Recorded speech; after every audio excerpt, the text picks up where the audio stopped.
A partir de agora, programa Seara Espírita. Sua sintonia com a paz. Realização: Departamento de Comunicação Social da Aliança Municipal Espírita de Barbacena. No ar, Seara Espírita.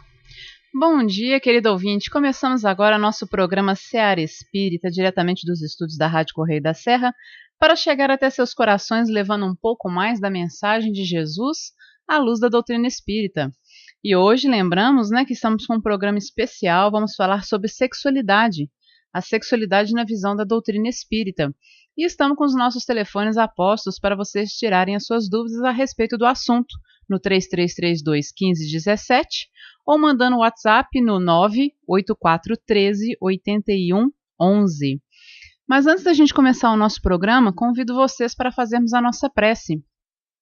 Elevarmos nossos pensamentos a Deus, nosso Pai de infinito amor e bondade, a Jesus, modelo e guia da humanidade, nosso irmão maior, a nossos benfeitores espirituais, mentores de luz, que nos acompanham na nossa jornada terrestre. Pai amado, primeiramente agradecemos muito por todas as bênçãos recebidas, Senhor. Agradecemos por todo o seu auxílio nesta nossa encarnação. Agradecemos por todo o amparo que recebemos da espiritualidade amiga, principalmente nos momentos mais difíceis das nossas vidas. E se pudermos, ainda assim rogar algo, rogamos o teu amparo, Mestre Jesus, para todos aqueles nossos irmãos que se encontram em grande sofrimento. Por todos os irmãos que passam pelas guerras, pela fome, pela violência, pelas misérias físicas, emocionais, espirituais. Que estes irmãos, Senhor, possam receber o seu amor, o seu carinho, o seu auxílio, para vencerem os desafios de cada dia, na certeza de um porvir melhor. Abençoai o nosso querido planeta Terra, Senhor, e que haja mais paz e amor no coração dos homens. Que assim seja. E vamos começar nosso bate-papo hoje sobre sexualidade na visão da doutrina espírita. A gente sabe que é um tema difícil, é um tema delicado e todos nós temos alguma dúvida nessa área. Será que sexo é pecado? A gente só pode fazer sexo após o casamento? A questão da homossexualidade que foi perguntada no último programa, questão dos anticoncepcionais, abortos, enfim. A gama é grande, a gente estava até falando aqui durante a mensagem, que é programa para mais de mês, para a gente tentar abordar um pouco sobre o tema. Mas vamos tentar resumir hoje. E para a gente já começar o nosso bate-papo, a gente começa com a pergunta que veio na semana passada para a gente, através de um ouvinte, e ele pergunta sobre a homossexualidade. O que a doutrina espírita entende, explica sobre a homossexualidade? Fred, vamos começar o programa? Bom dia para você. Bom dia, Melissa. Bom dia, Pedro, Paulo e a todos os nossos ouvintes. Esse programa surgiu dessa pergunta semana passada e a gente discutiu e viu a amplitude e a importância do tema e resolveu transformar em um programa só. Provavelmente vai ser mais de um, porque o tema é bem extenso e a gente vai entrar numa resposta só vai ampliando o tema, então provavelmente vai ser mais de um programa. Mas sobre a homossexualidade e sobre o sexo em geral, como a apresentação da forma física, Allan Kardec trouxe algumas perguntas, que está na questão 200, são só 3 perguntas, 202, e são a 200, que é importante para a gente começar esse debate. Os espíritos têm sexo? E os espíritos respondem: não como entendeis, pois o sexo depende do organismo, entre eles há amor e simpatia, baseados na identidade de sentimentos. E a questão 202. Quando se é espírito, prefere-se encarnar no corpo de um homem ou de uma mulher? Isso pouco importa ao espírito. Ele escolhe segundo as provas que deve suportar. E aí a gente pode fazer uma análise, porque na época, porque foi em 1800, então a homossexualidade não era um debate tão acalorado, era muito escondido, Então não houve perguntas específicas sobre esse tema. Mas sobre essas duas respostas a gente pode começar a análise, Então, o espírito tem sexo? aí a gente pode, né, muitos estudiosos espíritas abordam sobre 2 pontos, né, sobre a assexualidade e sobre uma bissexualidade.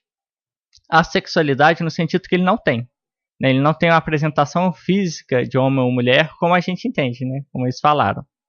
E a bissexualidade, porque o espírito, em meio de suas provas, ele vem como homem e como mulher. Então, cada um de nós há os 2 sexos, né? Isso a gente pode ver presente aqui. Não só no aspecto da homossexualidade e da heterossexualidade, mas da apresentação. Podem ter heterossexuais, homens, mas ele traz traços mais femininos. E ao contrário também, mulheres héteros, que traz traços mais masculinos, né? E agora entrando sobre o tema da homossexualidade, isso é a segunda resposta. Isso pouco importa. O que importa é o que o espírito vem na sua busca de experiência, né? Que a gente está aqui para estudar e aprender. Eu vou passar para o Pedro. Vou passar para o Pedro agora, e é só importante a gente lembrar, né, Pedro, a questão, e Fred, a questão, o mais importante de tudo é o respeito, né? Respeito a essas diferenças, respeito a essas experiências que muitas vezes a pessoa enfrenta na sua vida com grande dificuldade, principalmente quando a gente fala de homossexualidade, que é um tema delicado, a gente fala do mais íntimo do ser. E essas pessoas, esses irmãos que passam por essa experiência, como qualquer outra experiência de vida, precisam do nosso apoio, do nosso amparo, do nosso carinho e, principalmente, se a gente não puder apoiar, amparar, nem nada, que a gente respeite pelo menos, né? Porque a gente vê tantos crimes, às vezes, sendo cometidos pela intolerância, e aí sim, realmente, a gente ultrapassa qualquer limite do razoável. Mas, Pedro, faça o seu comentário, por favor. Bom dia, Melissa, Bom dia. Fred, Paulo, Sidney, que está no telefone, e os nossos queridos ouvintes, né? O Fred começou colocando de uma forma muito adequada a questão da homossexualidade, já consultando a nossa fonte mais importante, se vocês me permitem dizer assim, que é o Livro dos Espíritos, que nos dá aquela orientação firme, segura, sobre o que nós devemos, como nós devemos encarar essa situação. Mas eu pediria licença para vocês, para trazer a questão do ponto de vista da psicologia, para a gente poder fazer o contraponto. O contraponto no sentido assim, a ciência andando junto com a religião. Né? Então, a gente, para falar de homossexualidade e heterossexualidade, a gente tem que colocar 3 pontos. Primeiro, sexo biológico é aquele que o indivíduo nasce com ele. Então, é masculino, é feminino, e em alguns poucos casos, hermafrodita. Certo. Isso é o sexo biológico, não tem como. Sexo biológico não tem como, é esse aí, não tem como variar, né? E depois a gente pode até mais para frente colocar a questão da ideologia de gênero para ver que aí há alguns equívocos, mas vamos nos ater à questão da homossexualidade agora. Bom, então o sexo biológico é esse, é o que o indivíduo nasce com ele. Identidade sexual é aquilo que o indivíduo sente que é, isso é identidade sexual. Então, vamos dizer assim, é aquilo que o indivíduo olha no espelho e como ele, entre aspas, se vê. Então, ele pode ter nascido com sexo biológico masculino, mas ele se vê como feminino. Então, isso é identidade sexual. E, por fim, a orientação sexual é outro parâmetro. É aquele direcionamento do desejo sexual para determinado sexo. Entendeu? Então, o que é o heterossexual?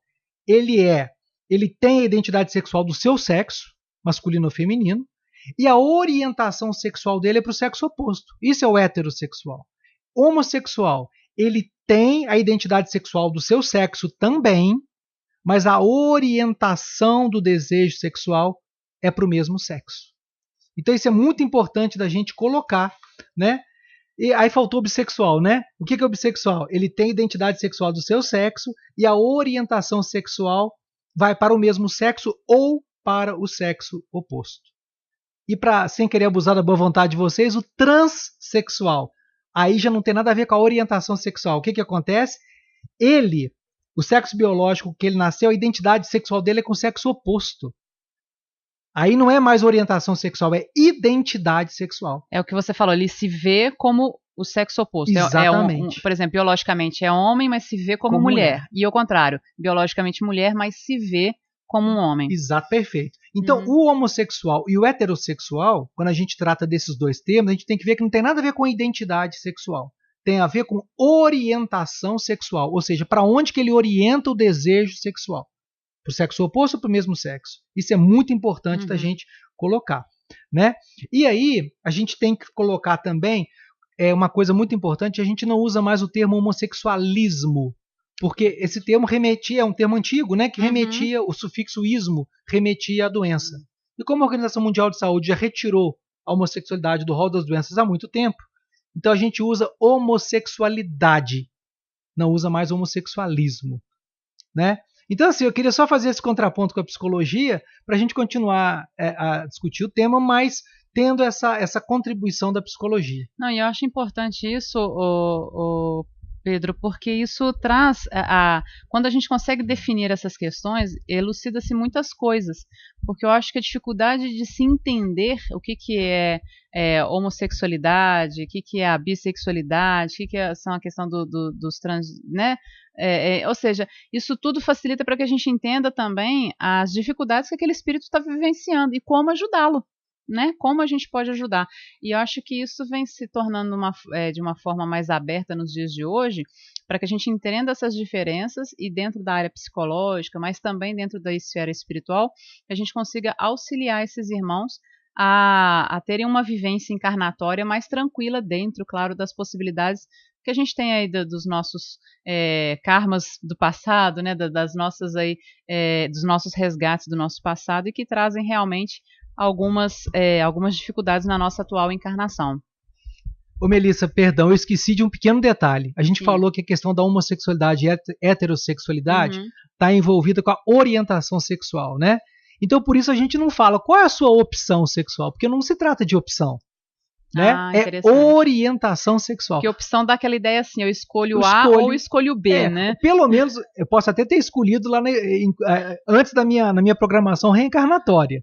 Mas depois que eu já encarnei, não tem mais escolha nesse sentido. Isso aí surge, né? Isso surge. Então, por isso que a gente fala de orientação. Aí alguns ouvintes podem estar pensando, mas por que ele está tão preocupado com os termos? Porque Kardec nos orienta, né? A gente tem que dar os termos certos para as coisas, adequados para as coisas. A gente não pode se confundir nos termos, né? E se a coisa é nova, a gente tem que dar um nome novo. Foi o que Kardec fez com o Espiritismo, não é verdade? É verdade. E Fred, como o Pedro coloca essa questão dos termos e fez uma explanação, né, esclarecendo para a gente bastante coisa, a falta de conhecimento ou a falta de diálogo sobre esse assunto, e o assunto da sexualidade em geral, não só da homossexualidade, mas a ausência deste assunto, né, dessas abordagens em casa ou dentro das próprias religiões, isso dificulta o ser vivenciar de forma saudável a sua sexualidade? E muito, né? Então a gente vê que todos nós trazemos, né, nosso campo energético essa energia sexual que deve ser, né, explorada e gasta, né? A gente vê, vamos voltar um pouco, né, na história, né? Na antiguidade, isso a gente falou um pouco quando a gente falou sobre carnaval, né? A sexualidade era cultuada, né? Existiam festas voltadas ao sexo, algumas civilizações viam o sexo como sagrado porque era a origem da vida, e isso passou pro oposto, né? As religiões, né, nesse período médio entre essa antiguidade e hoje, começaram, principalmente os ortodoxos, a impor limites, né? Principalmente depois da Bíblia, que veio Adão e Eva, criou-se, principalmente na mulher, e a gente pode debater um pouco nisso, né? Que a mulher se tornou a fonte do pecado. Então o sexo, criou-se barreira no sexo para não ter acesso à mulher. Então algumas religiões ortodoxas, claro, com todo respeito a elas, não pode haver esse contato, né? Cria-se um lençol com apenas um orifício, onde ali é praticado apenas o ato da reprodução. E a gente vê que é muito mais que isso. E quando a gente, né, traz isso para o lado do pecado, pouco se fala. E a falta de conhecimento gera o preconceito, né? Como o Pedro muito bem diz, né, a variedade de formas da sexualidade se exprimir na orientação, né, na identidade. Isso nos remete porque cada um tem a sua experiência que você vai viver aqui na Terra. Não só na sexualidade, mas na classe social. Então a gente tem que buscar debater, entender o sexo também, para a gente, até no heterossexual, né, entender a mulher também, que muitas vezes é vista apenas como um objeto, mas que ela também tem a sua necessidade, né? A sua capacidade também de amar e entender como todos iguais e com naturalidade tudo que acontece no nosso entorno, né? A gente vê que apesar de já estarmos aí no ano de 2019, né, e tanto tempo já se passou aí da civilização humana, a gente ainda vê algumas aberrações culturais, infelizmente, em relação à sexualidade, como a gente vê algumas tribos africanas, algumas culturas africanas, onde a mulher, o Fred falando da questão da mulher, né, onde as mulheres são mutiladas até hoje, retirando a região do clitóris para que ela não sinta prazer, porque o prazer é visto como pecado. Então a mulher não pode sentir prazer porque é pecado. E aí eu te pergunto, Fred, já emendando, né? Sentir prazer, ter relação sexual, seria realmente pecado? Bem, eu já passo a peso, não vou falar muito, né? Mas não é pecado, né? Como eu disse, foi uma mudança cultural e agora parece que a gente está voltando a discutir mais sobre sexualidade. Espero que não volte aos tempos antigos, onde isso se passa ao liberalismo, mas que a gente tenha uma prática consciente. E aí, voltando um pouco sobre a gente conter a nossa energia sexual, né? Poucos espíritos aqui encarnados têm essa capacidade de transformar essa energia sexual totalmente em energia criativa, né? A gente tem que buscar os meios corretos de liberar essa energia. Se a gente ficar contendo, a gente vai gerar transtornos energéticos que se refletirão nas vidas seguintes e podem até nessa encaminhar para talvez um estupro, algum abuso de outras pessoas, porque essa pessoa não conseguiu gerir essa energia sexual, não tem conhecimento disso, né? Verdade. Agora, voltando, né, sobre o pecado, né? Não é. A gente pode realizar o ato sexual, mas o que o Espiritismo prega, né, ele não tem uma fórmula, né? A gente não vai falar o que deve ou não fazer. Né? Não existe, como eu ouvi uma palestra, o sexo espírita. Isso não existe. O que existe é um consenso entre o casal para ele entrar em consenso no que deve e o que não fazer. Né? E sempre com responsabilidade com o outro, né? A gente não sabe o que o outro espera, né? A gente muitas vezes quer o nosso prazer, né? Que não é pecado sentir prazer, mas a gente não liga para o outro que está ali conosco, né? Nesse momento de intimidade profunda, né? O momento mais íntimo que a gente tem aqui na Terra é o momento do sexo e a gente muitas vezes encara como trivial e esquece do outro. Nós temos uma pergunta aqui, Pedro, eu gostaria até que você respondesse ela, porque também pode entrar na questão da área da psicologia também, né? E eu acho que é uma pergunta muito interessante. Sou casada, mas faz 6 anos que não mantemos relações sexuais, mas vivemos bem, uma relação mais de amizade e respeito. É errado viver assim? Vou pagar no futuro por isso? É a ouvinte que faz essa pergunta para nós. Primeiramente, bom dia a essa ouvinte, né, que faz essa pergunta para nós, uma pergunta muito importante, muito interessante, né? Mas ela mesma, se ela prestar atenção, ela já deu a resposta. Ela fala que é uma relação de amizade, de respeito, não é verdade? Então, se é uma relação de amizade, de respeito, ótimo, excelente, é isso que importa. Se há respeito entre as duas partes, se há um consenso entre as duas partes, né? É isso que importa. E aí, fazendo um paralelo dessa pergunta com a pergunta anterior, com a questão anterior do pecado, né? Porque quando ela pergunta assim, eu responderei por isso no futuro, ou seja, de uma certa forma, é pecado que eu estou fazendo, de uma certa forma, eu estou mudando um pouco a pergunta, mas tem um pouco a ver uma com a outra, né? Sim. O que é pecado? Se a gente for olhar a origem do pecado, né? Lá no hebraico, chatat, no grego, hamartia, no latim, peccatum. Mas qual que é a origem da palavra pecado? Errar o alvo.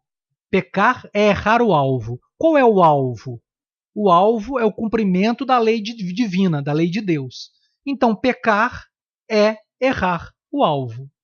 Né? Mas qual é a lei de Deus? Porque se a gente parar por aí, a pessoa fala, então, peraí. Todo mundo, se você foi criado homem, você foi criado mulher, e você, por exemplo, voltando só à questão, você é homossexual, então você está indo contra a lei de Deus. Espera aí, qual é a lei de Deus? É a lei do amor, né? Perfeitamente, é a lei do amor. E aí, há pecado quando eu transgrido a lei de amor, quando eu não respeito, quando eu engano, quando eu traio a confiança. Então, querido ouvinte, se você não engana, se você não trai, se você não prejudica seu companheiro, se você não prejudica a si mesma, onde está o pecado? Se você não transgrediu a lei de amor, onde está o pecado? Né? O consenso entre os dois, a combinação, a lealdade, né? E aí eu queria pedir licença para trazer uma frase do Emmanuel, que está lá no livro Há 2000 anos, fantástica. É quando o senador Públio Lentulus, né, no caso o Emmanuel, se encontra com Jesus. E aí Jesus diz assim para ele: só uma lei existe e sobreviverá aos escombros da inquietação do homem, a lei de amor, instituída pelo Pai desde o princípio da criação.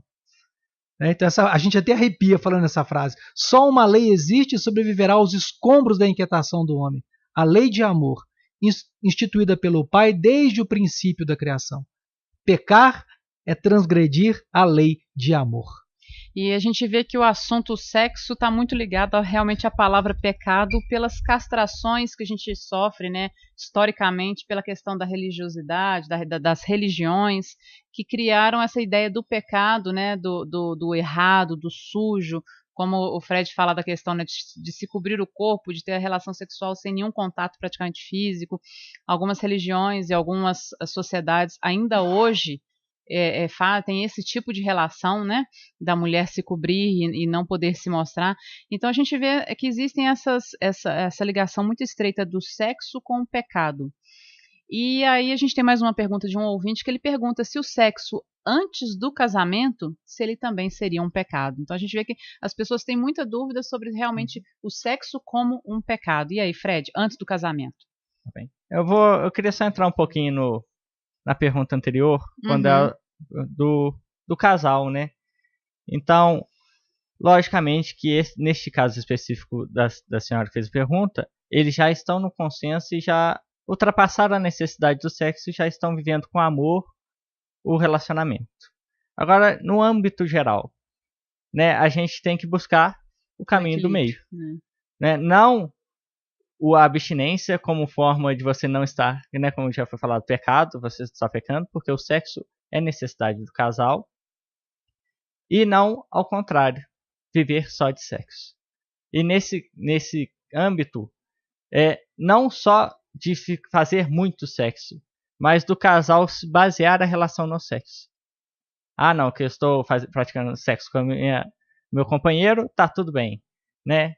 E tem pesquisas que apontam que muitos casais fazem sexo para não ter intimidade, para não conversar, né? Briga, a reconciliação faz sexo, em vez de conversar e resolver o problema. Então, é buscar o caminho do meio. O ato sexual é necessário para o casal? Mas a intimidade da conversa, né, de buscar o equilíbrio e até conversar sobre o sexo é importante para o casal viver uma relação saudável.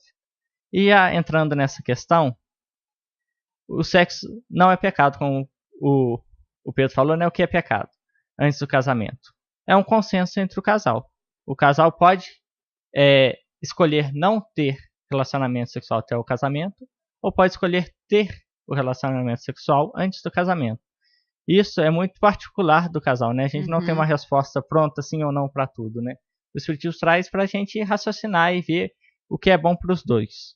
Mas é importante, e aí, é que o casal discuta sobre o sexo antes do casamento, para que eles tenham essa harmonia, porque depois que casou, embora, lógico que o Espiritismo fala que a gente pode separar, que não deu certo, mas para que se evite esse mal-estar e esse comprometimento que já teve, né, do casamento, que pelo menos se discuta.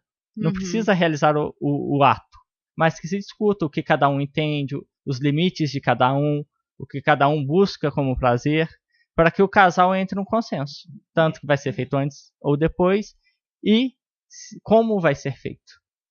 Ou seja, o diálogo sempre ainda é o melhor caminho, o melhor meio de evitar depois problemas, frustrações, né, que possam vir no futuro, né? E infelizmente a gente observa que quão pouco os casais dialogam a respeito de sexo, né, da sexualidade, por conta de timidez, de preconceitos, e a gente vê que as pessoas ainda têm muita dificuldade de abordar o assunto, né? Paulinho, já vou começar com você então, né, pra gente já ir sintonizando aí, né? Paulinho, o uso de anticoncepcionais é uma questão também com muitas dúvidas para algumas pessoas.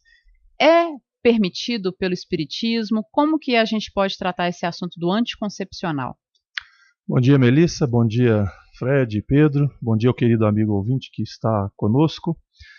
Então, é muito polêmico isso, né? Sem dúvida nenhuma. Mas a gente vai reportar o Livro dos Espíritos quando eles vão nos orientar de que tudo aquilo que impede o progresso da lei da natureza é contrário à lei de Deus, né? Então, o método de anticoncepcional interrompe um processo que é da natureza humana. Então, isso é contrário à lei de Deus? Isso é contrário à lei de Deus. Isso é, em princípio, a base que nós temos de informação é esta. Agora, quando nós partimos para o bom senso, quando você coloca na balança os prós e os contras, você vai, então, observar que muitas vezes é preferível, vamos dizer assim, para a gente entender, um mal do que um mal maior. Então, você imagina se uma família, às vezes, não faz um planejamento familiar e ela, então, vai aumentar o seu problema social, o seu problema familiar, as dificuldades, aquela coisa toda, né? Então, os métodos anticoncepcionais, perante a lei de Deus, está impedindo o fluxo da vida nos processos naturais da vida. Esse é o primeiro entendimento. E aí, quando nós usamos os métodos anticoncepcionais, muitas vezes ele vai ser justificado porque uma gravidez prematura indesejada, ela vai talvez gerar consequências muito danosas. Então nós vamos ver, por exemplo, Emmanuel, própria Joana de Anjos, trazendo algumas orientações a esse respeito, de que então é preferível que nós utilizemos os métodos anticoncepcionais do que vir a causar um mal maior. Nós estamos com uma ouvinte aqui no WhatsApp também, e ela faz a seguinte colocação. Vivi uma relação e casamento digna de um homem só. Porém, 14 anos de casamento. Porém, sempre fui julgada como uma mulher desonesta. Há um ano atrás, traí meu marido, mas já não tinha relações íntimas com ele. E vinha descobrir, através dele, que quando solteiro, ele fazia isto com mulheres casadas. Tenho desejo de me separar e ele não aceita, mas não temos vida íntima, então gostaria de saber se é lei de retorno ou se estou errada. E aí ela fala que neste último ano que ela veio a trair o esposo e aí ela está um pouco perdida na relação. Então, é muito difícil nós emitirmos opinião a respeito do comportamento íntimo de cada um, né? A gente não tem uma receita para dizer, olha, você está certa, você está errada, porque o que nos norteia é a nossa própria consciência, né? E existem circunstâncias, as mais variadas, que muitas vezes explicam o nosso comportamento, embora possa não se justificar. O que é importante é a pessoa buscar o seu bem-estar e a sua felicidade, não se prendendo ao que passou. O que passou, se for um equívoco, teremos todos nós que prestarmos contas diante da nossa própria consciência. Mas já passou. O que nós precisamos e o futuro? O que o futuro nos reserva? E tomarmos atitudes, às vezes talvez até dramáticas, difíceis de serem tomadas, né? Decisões muito difíceis, mas que vai garantir o nosso bem-estar no futuro, sem que isso gere um conflito maior. Né? Então, muitas vezes, nós vamos perceber, o Espiritismo nos orienta isso, quando nós nos separamos de uma pessoa, é porque já não há mais sustentação emocional, espiritual, afetivo, né? Então, para Deus, isso já está desconectado. As energias cósmicas já não estão mais fazendo com que isso se sustente. Então, você só está legalizando aquilo que para Deus já é um fato, né? Então, conversar com o seu digníssimo esposo e chegar realmente a um consenso para que isso... muitas vezes nós precisamos simplificar os problemas e não agravá-los, porque eles vão se complicando e depois nós temos uma situação mais grave e mais difícil de serem solucionados no futuro, né? Mas a gente, infelizmente, não podemos dizer o que é certo e o que é errado, né? Aí realmente entra naquela questão que a gente falou muito no primeiro bloco, do respeito, né? Então, e do diálogo, da importância do diálogo. Então, ter essa conversa aberta, franca entre o casal, dentro, né, dessa possibilidade de convivência que eles têm, para tentar encontrar qual que será o melhor caminho para o relacionamento. Então, o melhor caminho é continuar, perdoar, né? Relevar e dar continuidade a essa união, ou o melhor caminho realmente é cada um seguir o seu próprio caminho, mas isso com respeito, né, com diálogo entre este casal. E nós não podemos partir para aquele pensamento de que toma lá dá cá, né? Ou seja, o outro fez comigo, então eu me dou o direito de fazer também. Aí nós nos igualamos. Né? Vejamos que se eu pego uma mão de lama e atiro no outro, o outro também pega, ambos ficam com as mãos sujas. Se eu não tomo da lama nas minhas, eu saio com as mãos limpas e o outro fica sujo. Então nós temos que ter compromisso com a nossa própria consciência, né? E não tentando justificar o nosso erro pelo erro do outro. E não sei se o Fred quer comentar alguma coisa a respeito deste aspecto, dessa pergunta, Fred. E importante, né, dialogar, respeitar, perdoar e, como Pedro colocou no primeiro bloco, né, amar, porque a lei maior que o Cristo nos traz é a lei do amor. Então o amor supera as dificuldades, o amor supera inclusive até as traições que não são fáceis, né?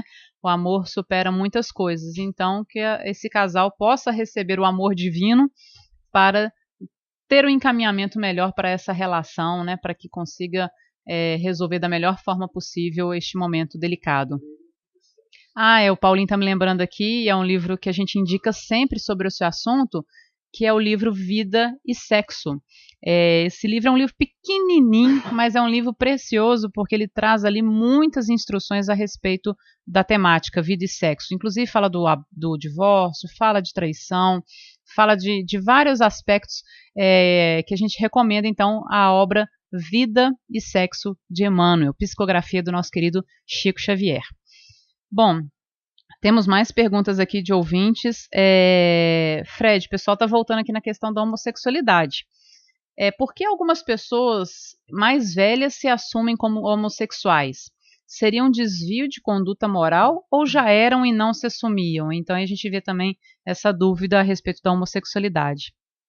Bom, bom dia, ouvinte. Isso, como o Paulo falou, tudo é muito particular, né, de cada indivíduo. E a gente tem que ver que o sexo em si é só uma ferramenta e que é muito mais baseado nas nossas relações no amor.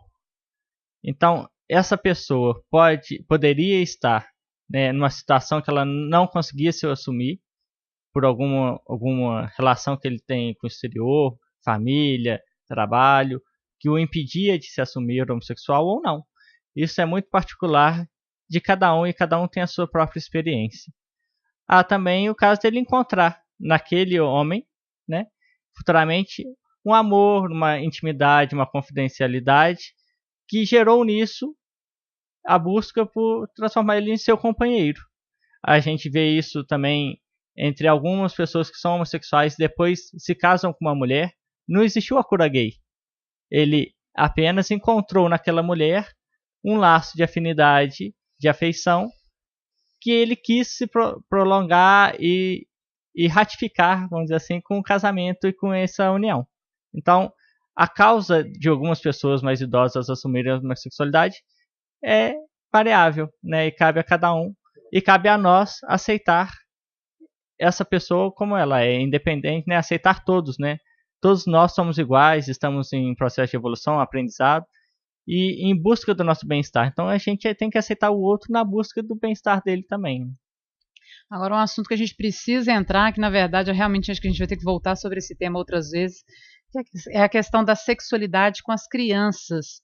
Paulinho, eu gostaria que você falasse um pouquinho dessa superexposição precoce que a gente vê das crianças à questão da sexualidade, através, às vezes, das vestimentas, da maquiagem em meninas ainda de forma muito precoce, os tipos de danças, de músicas. Isso pode interferir na vida dessas crianças? Só voltando um pouquinho, primeiro eu queria falar quando a gente falou aqui de casamento, e às vezes a pessoa associa casamento, pecado, sexo, e aí a gente perguntaria o que é o casamento, né? Porque às vezes o casamento é o ato religioso, que se está associado ao pecado, nós logo fazemos esse link com a questão da religiosidade do casamento. E casamento é muito relativo, porque, por exemplo, no Espiritismo não tem casamento, né? Então como é que faz? Aí a pessoa não pode se unir, não pode ter relação sexual porque não tem casamento. Mas tem um casamento civil. Então, é a partir do momento que duas pessoas se gostam, se respeitam e vão viver juntos, né? E aí é juntar, casar, união estável. E aí para Deus está casado, então não tem dificuldade nisso não. E em relação a essa questão da homossexualidade, o sujeito se assumir e tal, pode ser que o sujeito não teve coragem antes, e aí de repente ele teve estímulos ao longo da sua vida, adquiriu maturidade, falou assim, não, peraí, eu tenho o direito de ser feliz, eu vou ser quem eu quero ser e pronto, quem paga as minhas contas sou eu e daí, né? E você o que eu quero ser. Ou também o sujeito foi heterossexual até certa fase da sua vida e de repente ele falou assim, olha, eu descobri esse meu lado, né? E quem não o tem, a gente vai ver Alberto Almeida nos falando a respeito da bissexualidade que é da natureza humana. Porque já que nós transitamos entre corpos masculinos e femininos, nós vamos compondo o nosso psiquismo dessa forma. Agora, nesta encarnação predomina um lado, predomina outro lado, ou predomina os dois lados, ou a pessoa segue a sua vida inteira como heterossexual ou como homossexual e por aí afora vai. O grande problema é que nós projetamos a sexualidade, nós pegamos a sexualidade, que muitas vezes está nas genitais, e trazemos para a nossa cabeça. E aí a gente acha que duas pessoas vão viver só em função do sexo, né? E, na verdade, as pessoas vivem para fazer outras coisas. Elas têm um monte de coisas acontecendo nas suas vidas e por um acaso, tem o sexo também, né? O sexo é um detalhe. E em relação às crianças, para ser objetivo, Melissa, senão você me puxa a orelha, isso aí também é algo realmente... Eu não tenho elementos para contribuir muito em relação a isso, não. Mas o que a gente pode observar que a criança hoje, a criança já traz em si, porque é um espírito velho, um espírito antigo, então ela traz, já desde os primeiros dias, a sexualidade à flor da pele.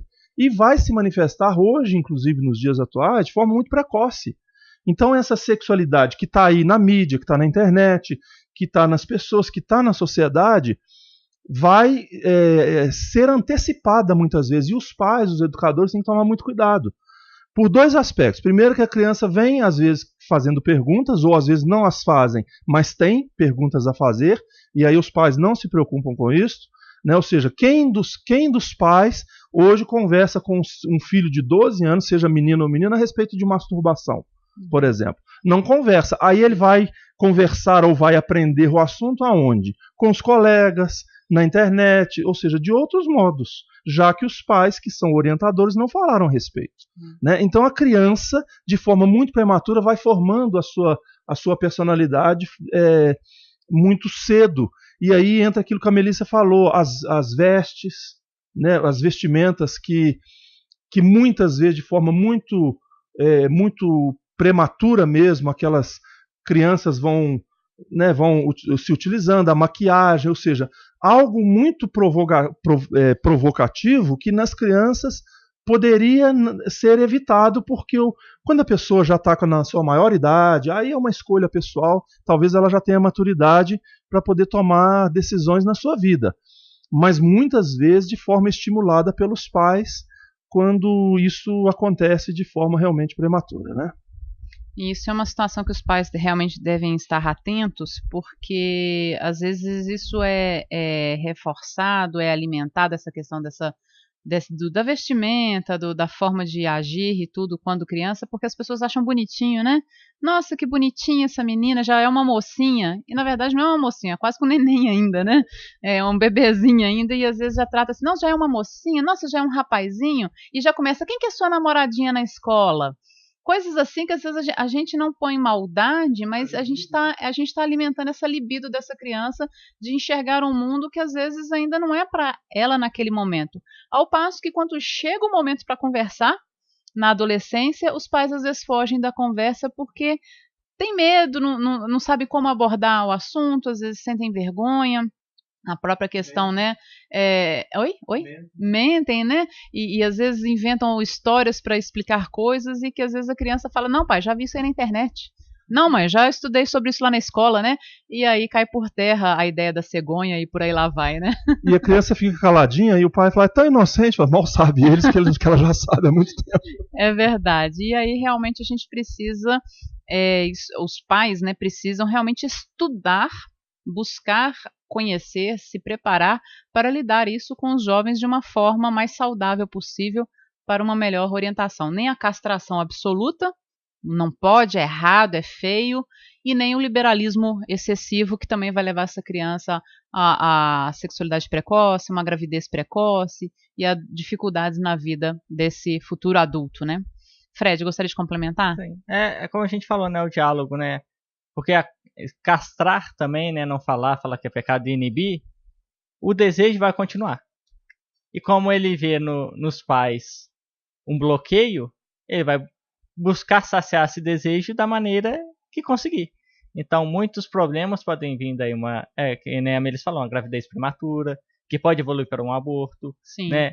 O sexo casual, que a gente pode falar mais à frente, que pode causar alguns desequilíbrios, alguns traumas de não ser aceito pelo outro, né? Que eles são encarados só como sexo. Então, vários problemas, né? E conversar. E caso tenha alguma dificuldade, você não consiga conversar de forma muito aberta, procure um profissional. Não há problema nenhum procurar algum profissional para conversar sobre esse tema com o seu filho. É verdade, realmente, isso é importante mesmo. A gente tem profissionais nessa área, psicólogos, pessoas que possam realmente atingir aquelas necessidades daquela família, ajudar a solucionar os problemas daquela família de uma forma mais saudável, né? Agora, um último assunto, gente, porque infelizmente estamos no final do programa. Pornografia, que é um assunto também muito em voga e pouco falado.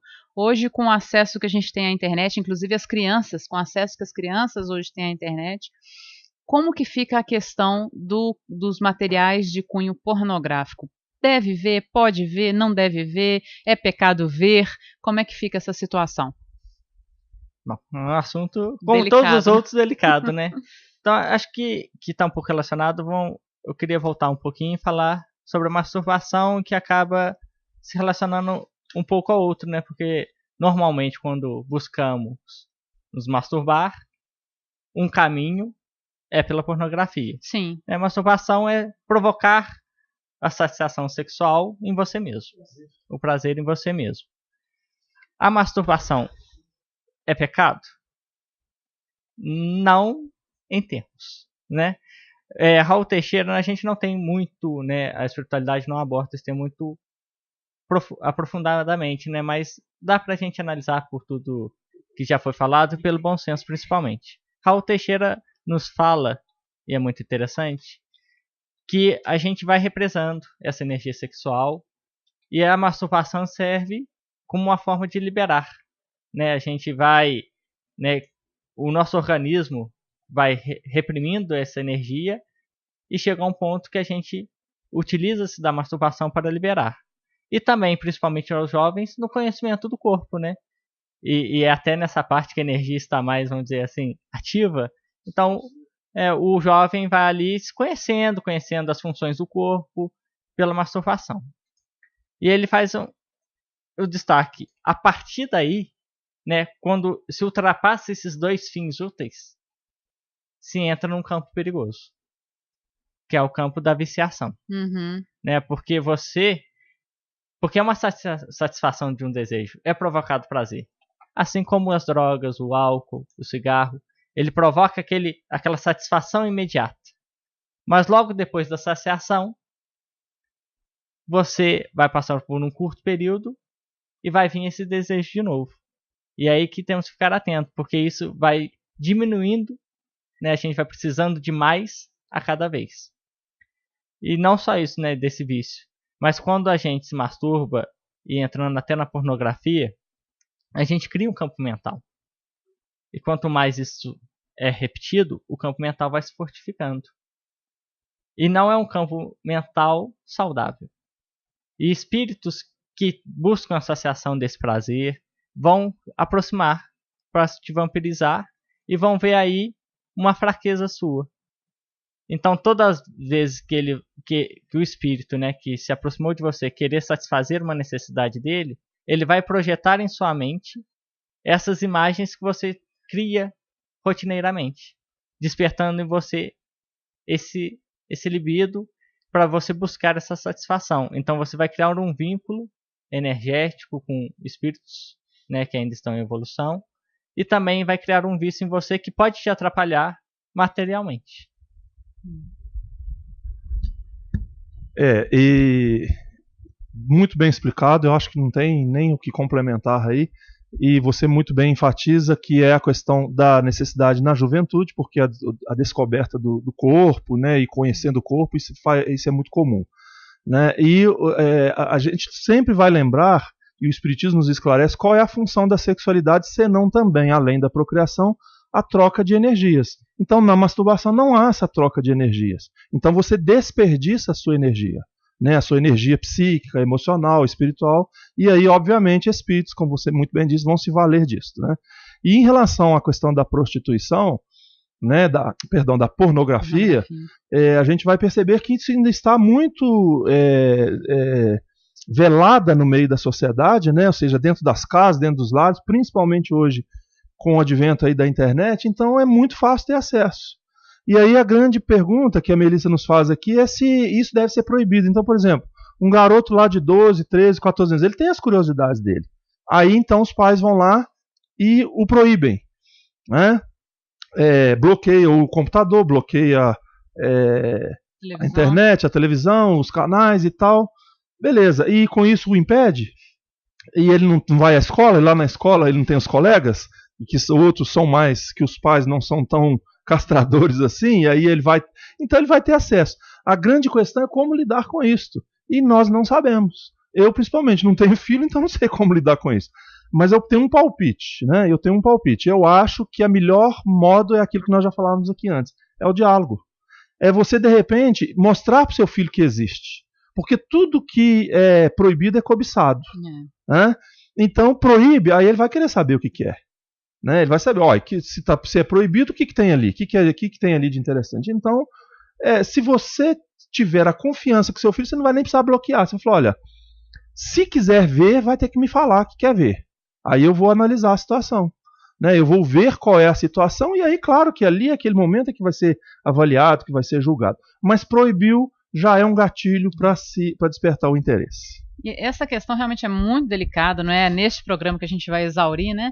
Mas eu lembro de uma fala, se não me engano, do Raul, quando ele fala dessa questão da sexualidade que ele aborda, que ele fala que quando a gente vê um material pornográfico, um vídeo, o que for, a gente esquece que ali tem a filha de alguém, tem um filho de alguém, né? E se fosse a sua filha?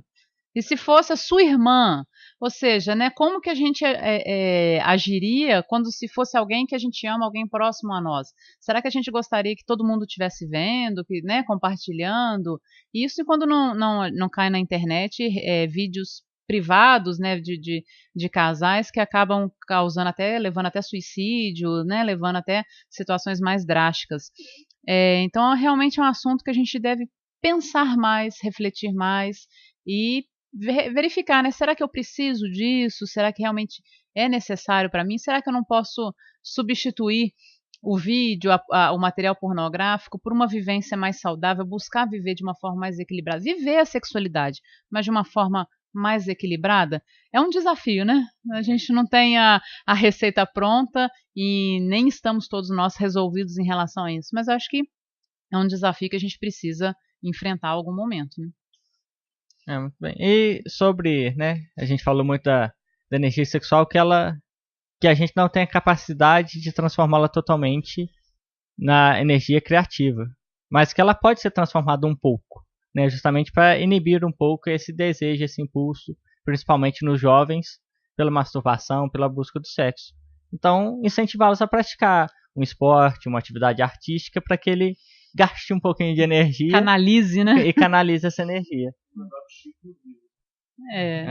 O Paulinho tá lembrando aqui do Chico, né? O Chico canalizou sua energia criativa na produção dos livros, na obra de caridade, em tudo que foi feito, né? E ele fala em determinado momento que quando ele era assaltado porque era um homem, naturalmente, nas suas funções sexuais normais, então quando ele era pego nessas dificuldades, né, íntimas, ele fazia caminhadas longas, exaustivas, para ele gastar as suas energias e depois as canalizava para os livros, né, a sua grande produção. É verdade.